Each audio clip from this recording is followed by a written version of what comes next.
자, 첫 번째 주전부리는요. 2분기 실적 시즌이 온다. 1분기, 2분기 지나면서 상반기 결산을 할 것 같고 여기에 대해서 삼성전자가 포문을 열 것 같습니다.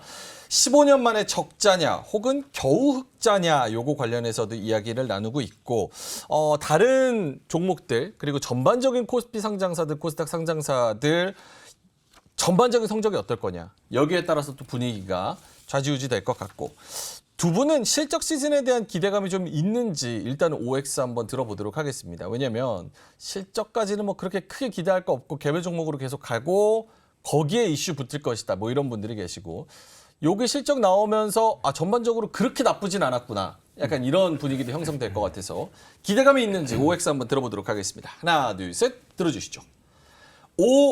두 분 다 기대감을 가지고 계신 부분으로 말씀을 해 주십니다.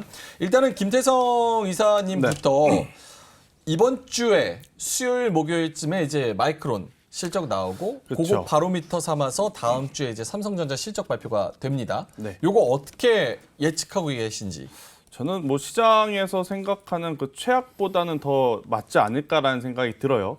일단은 뭐 반도체 같은 경우에는 사실 1분기 그들이 보여준 실적보다 지금 주가가 엔비디아 발의 힘으로 올라온 게 조금 찝찝하긴 합니다. 찝찝하긴 합니다만은 그래도 1분기보다 더 나은 모습을 보여준다라고 한다면 충분히 삼성전자를 비롯해서 저는 반도체 IT가 한 번 더 랠리는 나올 수 있지 않을까라는 생각이 듭니다. 근데 모든 반도체 IT가 이제 올라간다라기보다는 일단 제가 올을 들었으니까 올을 꽂아놓고 다 올라간다라기보다는 앞으로 이제 그 전통적인 저는 반도체 소부장 그 장비 쪽보다는 영역을 조금 확대해서 최근에 이제 좀 시장에 관심을 받은 새로운 기업들. 그러니까 뭐 예를 들면 여러분들이 뭐 A라는 원익그룹주 하면 그러니까 전통적인 이 반도체 소부장 기업들 중에 하나잖아요. 그러니까 그들이 안 간다라는 건 아니고 일단 그들보다 조금은 또 새로운 얼굴들, 뭐 KC라든지 아니면 뭐 LX 세미콘이라든지 이러한 기업들이 조금 더 빠르게 저는 순환이 도는 그러한 장세가 나타나지 않을까. 왜 그런 거예요? 일단 아무래도 이 반도체 같은 경우에는 이제는 너무 계속된 기대감, 똑같은 뉴스를 가지고 계속된 기대감을 보이다 보면 저는 추가적인 상승보다는 그 뉴스에 따른 차익 매도 물량이 나올 가능성이 높다 생각이 들어요. 대신에 이제 그 자금들이 같은 이 섹터 내에서 그래도 성장성이라든지 상승 탄력을 조금 더 줄 수 있는 쪽으로 이동이 더 나오지 않을까라는 의견을 한번 들어보도록 하겠습니다. 삼성전자 실적이 예상보다는 괜찮을 거고 그렇게 된다면 조금 더 레벨업 될 수 있을 거고 주가 측면에서 그렇게 본다면 다른 소부장들도 갈 건데 기존의 전통적인 우리가 얘기했던 소부장 말고 그렇죠. 새로운 얼굴들. 오케이, 알겠습니다. 좀 참신한 뷰네요. 사용관 차장님은 요거 실적 기대감 왜 가지고 계신 건지. 네, 사실 뭐 실적 기대감이라기보다는 제가 지난주에도 말씀을 드렸던 게 반도체 쪽. 삼성전자에 대해서 특히나 말씀을 드렸는데 단계적으로 8만 원, 9만 원 찍는 과정들이 하반기에 계속 될 것이다.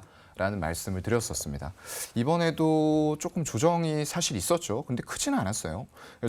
저점 정도 되는 부근 7만 원에서 지지를 받고 다시 지금 또 52주 신고가를 쓰기 위해서 달려가고 있습니다. 일단 기본적으로 투자 동향 보시면은 외국인들이 팔지 않아요. 잠깐 파는 모습들이 있지만 외국인들의 삼성전자에 대한 지분 늘리기는 어떻게 되고 있다? 계속 늘어날 거다라고 말씀을 드렸습니다. 오늘도 샀죠? 오늘 엄청나게 많이 샀어요. 337만 주 샀고 금요일에는 437만 주 샀습니다. 중간중간에 53만 주 이런 식으로 한 번씩 파는 게 있지만 전반적으로 지분율을 우상향을 해나가는 과정이 변함이 없다라는 것에 우리가 주목을 해야 될 것 같고요. 그런데 이걸 2분기 실적 때문에 보느냐? 솔직히 그건 아니에요. 1분기에도 LG전자한테 영업이익이 뒤졌죠. 근데 아마 2분기에도 LG전자가 삼성전자보다 더 많은 영업이익 낼 거예요. 삼성전자는 한 2천억 정도 얘기 나오고 있는 것 같아요. 그 정도 수준에서 일단은 달라진 게 LG전자는 계속 눈높이가 올라가요. 시간이 지남에 따라서 영업이익 추정 상향치가 올라가는데 이 삼성전자는 시간이 흐를수록 더 낮아지고 있다는 거예요. 근데 여기서 또 문제는 그럼 하반기에도 안 좋을 거냐? 아니라는 거죠. 하반기에는 좋아지는 흐름들이 나오기 때문에 하반기에 단계별로 8만 원, 9만 원, 또 때로는 10만 전자까지도 노려볼 수 있는 모멘텀들을 충분히 갖추고 있다. 그래서 다만 실적 때문에 우리가 삼성전자를 봐야 되는 게 아니고요. 조금 더 먼 미래, 하반기에 이런 부분들 그리고 향후에 내년까지 봤을 때 삼성전자에서 이제 재고 이런 부분들과 더불어서 실적들이 좋아질 만한 요인들이 있고 이미 바닥을 다지고 있다라는 거죠. 그래서 외국인들의 지분율 추이에 주목을 하면서 우리가 가장 주도적으로 봐야 되는 것은 아무래도 반도체 쪽에서 삼성전자, 하이닉스 이런 종목들이 될 것 같습니다.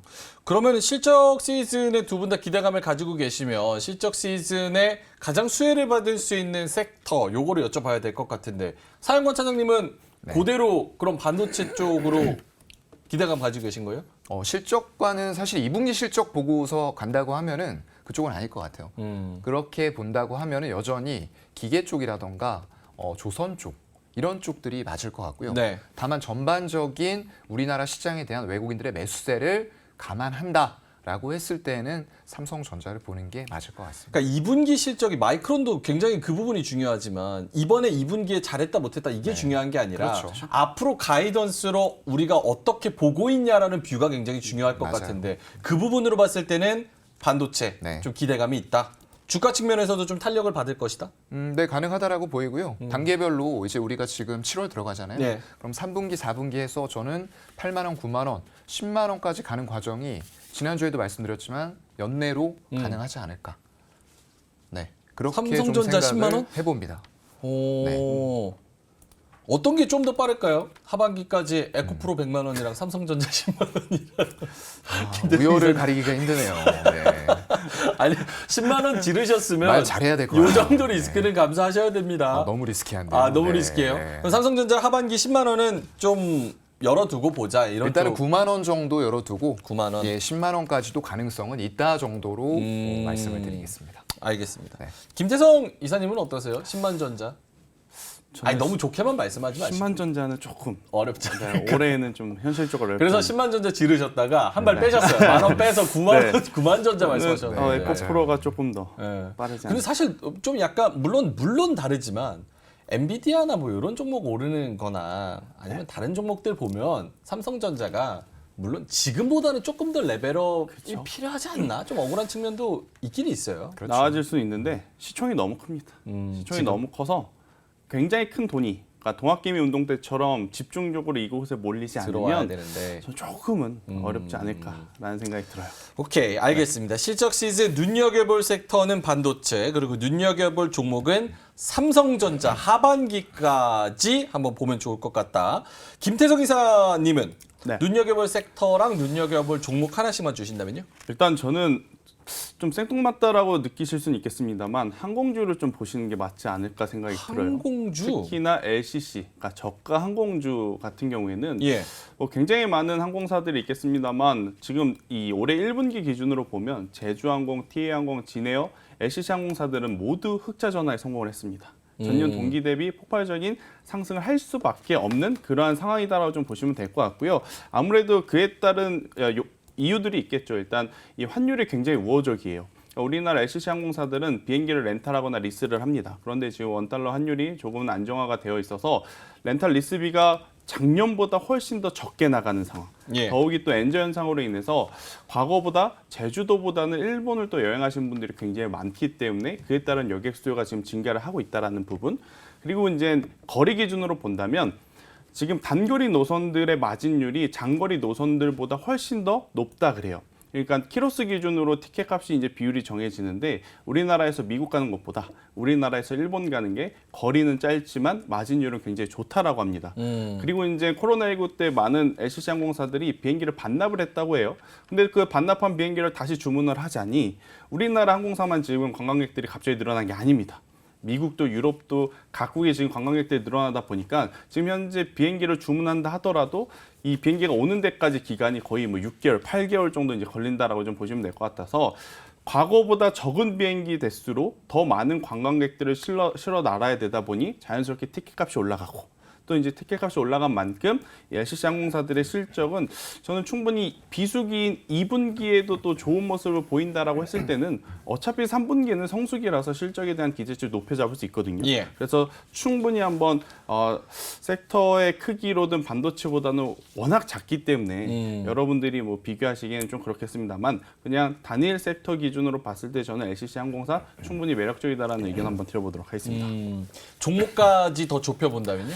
일단은 결국 이 아무리 작은 기업, 작은 섹터라도 외국인들 혹은 기관이 사주는 게 가장 좋아요. 그렇죠. 그래서 이제 TA 항공을 저는 원픽으로 좀 보고 있고, 티웨이. 네, TA 항공의 최근에 이제 수급을 놓고 보면 굉장히 지금 많이 사고 있습니다. 외국인들이 오늘도 엄청나게 또 많이 매수를 하면서 거의 뭐 10거래일 동안 외국인들의 매수세가 지금 들어온 TA 항공이라서 저는 현재 위치에서 여러분들이 오늘 조정 그리고 내일 만약에 추가적으로 밀리면 더 낮은 가격대에서 살 수 있는 기회가 되지 않을까라는 생각이 들고 대신에 이제 3,000원이라는 가격대가 이탈이 되게 되면 그땐 필요합니다. 네, 박스권이 이탈되는 가격대라. 그래서 3,000원 손절가 그렇지 않다면 저는 4,500원이라는 가격대까지 한번 노려볼 만하다라는 의견 드려보도록 하겠습니다. 알겠습니다.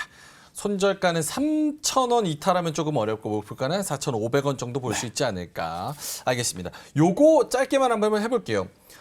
실적 시즌이니까 화학이나 건설기계주 요런 거가 주도주가 앞으로도 될 수 있다라는 전망이 나오는데 화학이랑 또 건설기계랑 또 다르죠 이게. 그렇죠.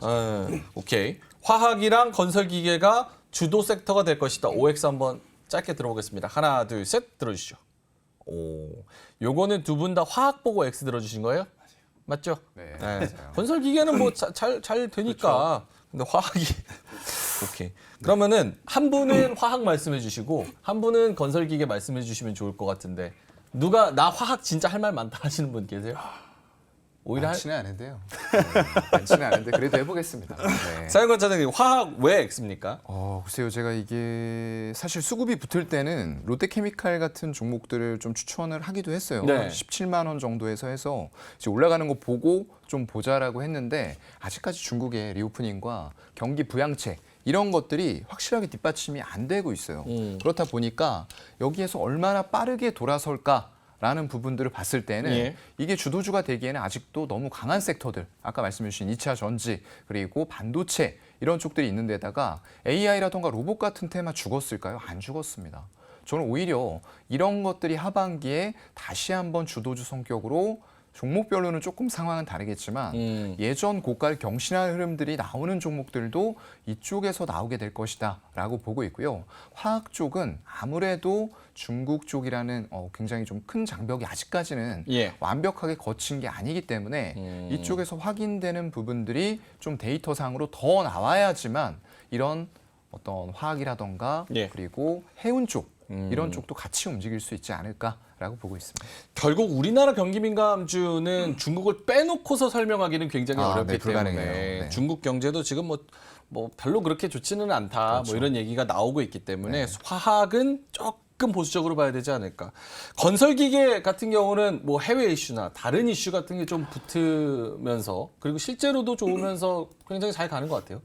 일단 뭐 가장 크게 이 이슈를 붙여서 올릴 수 있는 건 우크라이나 재건 우크라이나 이슈인데 재건. 사실 이제 우크라이나 이슈는요 기대감만 좀 가져갈 뿐이지 아직까지 뭐 실질적으로 또 수혜를 받은 국내 기업은 없다라고 좀 보시면 될 것 같아요. 그러면 그 뉴스를 드러내 놓고도 실적이 잘 나오는 섹터가 어딘가라고 한다면 결국은 저는 이 건설 기계 쪽이 아닌가라는 생각이 들어요. 그러니까 대신에 이제 이 건설 기계 쪽은 올해 1월뿐만이 아니고 지난해 거의 4분기부터 좀 꾸준히 올라온 기업들이 굉장히 많습니다. 실적을 기반으로. 그래서 지금 당장 뭐 공격적으로 트레이딩 하시기보다는 그리고 이제 섹터 자체가 굉장히 큰 변동성을 보이는 섹터가 아니에요. 가격적으로 좀 조정이 보이면 그때 천천히 한번 이 모아가는 전략도 저는 맞지 않을까. 미국도 유럽도 결국에 이제 자국 그 기업들을 좀 키워 나가기 위해서 뭐 IRA라든지 CRMA라든지 여러 가지 이제 또 이야기들 좀 많이 했기 때문에 예. 그에 따른 수혜는 충분히 받아갈 수 있다는 의견 들어보도록 하겠습니다.